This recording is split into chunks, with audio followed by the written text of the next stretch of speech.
एक मर्तबा हुजूर लाल शहबाज कलंदर रहमतुल्लाह अलैह कहीं तशरीफ ले जा रहे थे कि रास्ते में अचानक उनकी नजर एक मदारी पर पड़ी जो बंदर निचा रहा था और लोगों को तमाशे दिखा रहा था। हुजूर इसके करीब गए और उससे दरियाफ्त किया कि तू कौन है। उसने जवाब दिया कि मैं कलंदर हूं। उस जमाने में तमाशा दिखाने वालों को कलंदर कहा जाता था। ये जवाब सुनकर हुजूर मुस्कुरा पड़े। हुजूर को मुस्कुराते देखकर इस मदारी को ये बात नागवार गुजरी कि आप इसकी बात सुनकर क्यों मुस्कुरा रहे हैं। वो फौरन पलटकर बोल पड़ा, आप कौन हैं? तो हुजूर लाल शहबाज कलंदर रहमतुल्लाह अलैह ने फरमाया, मैं भी कलंदर हूं। ये सुनकर मदारी बहुत हैरान हुआ और कहने लगा, आपके पास न कोई बंदर है और ना ही ढोलकी, फिर आप कैसा तमाशा दिखाते हैं? हुजूर ने फरमाया, पहले तुम अपना तमाशा दिखाओ, इसके बाद हम तुम्हें अपना तमाशा दिखाएंगे। हुजूर का ये फरमान सुनते ही मदारी ने ढोलकी उठाई और ढोल बजाने लगा। इसकी ढोलकी की आवाज सुनते ही बंदर नाचने लगा। अपना तमाशा दिखाने के बाद मदारी ने कहा, अब आप दिखाइए कि आप कैसा तमाशा दिखाते हैं। हुजूर लाल शहबाज कलंदर रहमतुल्लाह अलैह ने यह बात सुनी तो वो 2 दरख्तों के ऊपर जा खड़े हुए और उस मदारी से फरमाया, तुम नीचे से गुजर जाओ, लेकिन याद रखना आगे जाकर कभी पीछे मुड़कर न देखना। जब वो मदारी हुजूर के नीचे से गुजरा तो उसकी नजर बदल चुकी थी। न वो सूरज की तपिश थी, न वो दरख्त, न वो गर्दो गुबार। सामने खूबसूरत पहाड़ थे, सरसब्ज और शादाब जमीन, मौसम न ज्यादा गर्म न सर्द, बिल्कुल मोतदिल। मदारी अभी इन ही सोचों में था कि उसने दूर से एक बहुत बड़ा लश्कर घोड़ों पर सवार अपनी तरफ आते देखा।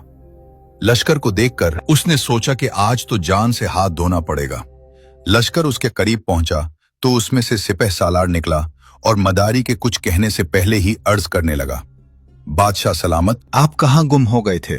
हम आपको कब से ढूंढ रहे हैं।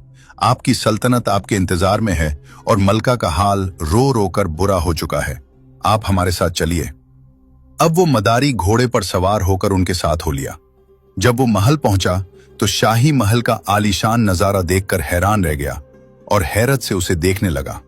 जैसे ही वो अंदर दाखिल हुआ, खूबसूरत मलका उससे गला शिकवा करने लगी और उसे गले लगाकर कहने लगी, तुम कहां रह गए थे? मैं कितनी परेशान थी। तुम्हारे लिए सल्तनत के सारे लोग फिक्रमंद थे।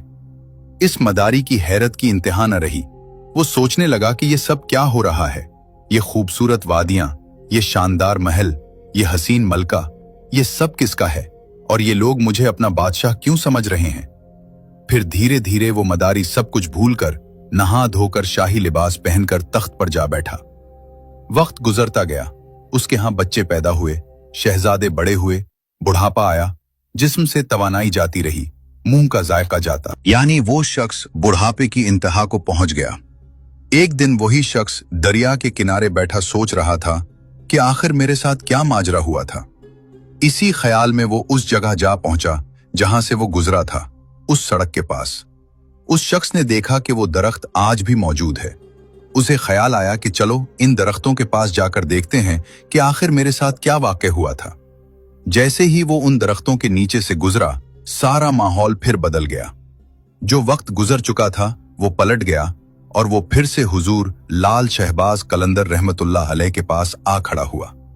उसकी हालत जो बुढ़ापे की थी वो फिर से जवानी में बदल गई और वो सल्तनत, वो मलका, वो शहजादे सब पीछे छूट गए और वो दोबारा अपने बंदर और हुजूर लाल शहबाज कलंदर रहमतुल्लाह अलैह के पास पहुंच गया।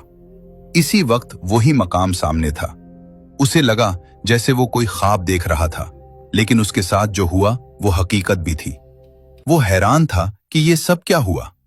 उस शख्स ने जैसे ही हुजूर लाल शहबाज कलंदर रहमतुल्लाह अलैह को देखा, वो पूछने लगा, मेरी सल्तनत, मेरी मलका, मेरे शहजादे कहां गए?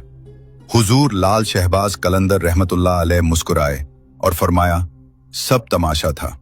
एक तमाशा तुमने मुझे दिखाया और एक तमाशा मैंने तुम्हें दिखा दिया।